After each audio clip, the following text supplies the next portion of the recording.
Now, a family from Tooting started a World Food Challenge during lockdown, cooking a storm of 52 meals from 52 countries.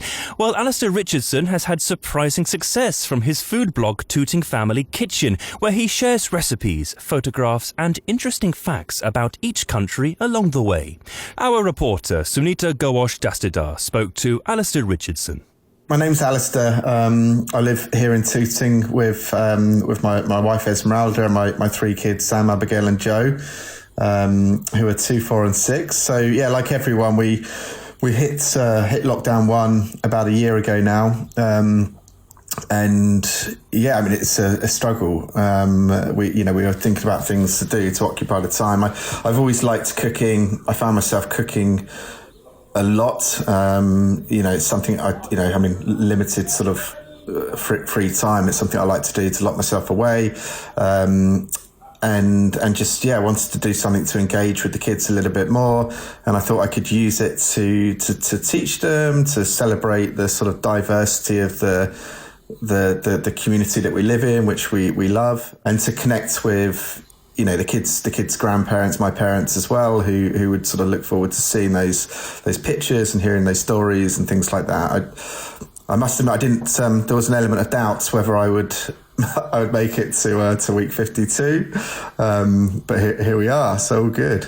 How did the challenge come about? Because you could have just maybe have said, okay, like Friday nights, we'll try something new. But how did the challenge specifically come about? And I think I was speaking to my dad one day, and I suddenly sort of thought, you know what? The last couple of weeks I've cooked Indian food, I've cooked Mexican food, and there wasn't any challenge. And I just thought, and then we'd had a couple of takeaways from Tooting Market, and I just thought, this is awesome. I'm like eating all these foods. This is incredible. So I think that's where it kind of put something in my mind that, we could eat around the world. And then I thought of, a time scale and a way to do it. And, 100 countries. I thought maybe that's pushing it a little bit. And 52, one a week sounded a little bit, a bit more reasonable.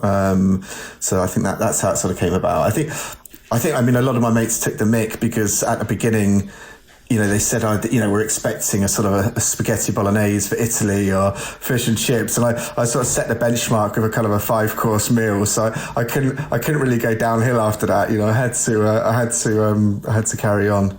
I think once a week is definitely enough, especially when you've got like young kids. Like, it's unbelievable that you've managed to do this with a 2-year-old. I was really impressed, actually. I can't quite believe it myself. I look back and it's all a bit of a blur, but we got there just about.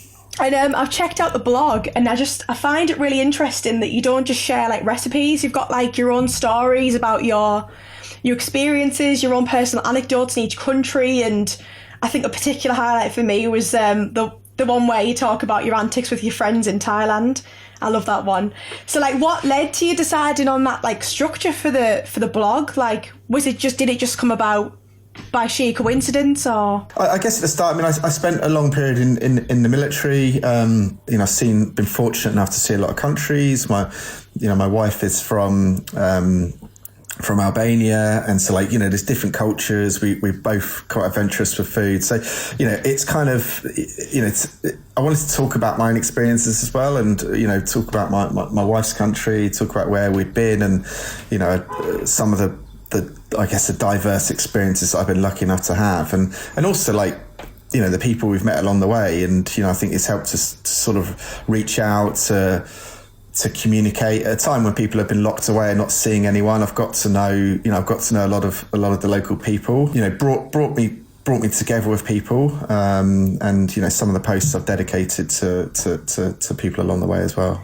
Yeah, it's quite interesting how like in a time where maybe a lot of us were struggling to connect socially, you managed to find something that allowed you to have connections with people that you might not have normally spoken to. Exactly. That's been really sort of heartwarming, and actually the support from some of the family and friends, and sometimes people you didn't really expect it from, who have read it every week and who have encouraged you to keep on going. You can't quit when you've got that coming, and it's sort of bittersweet. Oh damn, people are actually reading this. I can't give up now.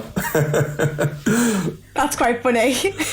You put something out there and you think no one's gonna like watch this, and I'll just use it as something, you know, like memories with the kids, and then you find that you've got like a dedicated audience that you've got to keep up with. So there's no way of you giving up the challenge after that. Exactly. It's pressure, yeah.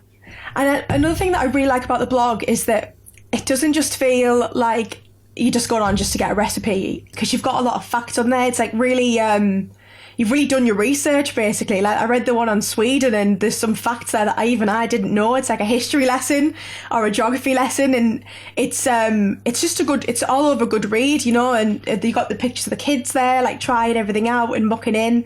So that it's amazing. It's really good. What would you say that the kids' favourite recipe has been to try out so far? They love their seafood. So Croatia was a massive hit, and my son calls it lobster stew. Did explain to him that lobster's a real treat, so not to expect it every Friday, but it was great. But they loved the seafood. It's a Croatian seafood, you know, Croatian seafood sort of stew. Where can we find out more information about the challenge and the Tooting Family Kitchen blog? If they want to find you on Instagram or Twitter or Facebook, what are the handles for those? Twitter at Tooting Family, Instagram at Tooting Family Kitchen, Facebook at Tooting FK. Sunita there speaking with Alistair Richardson.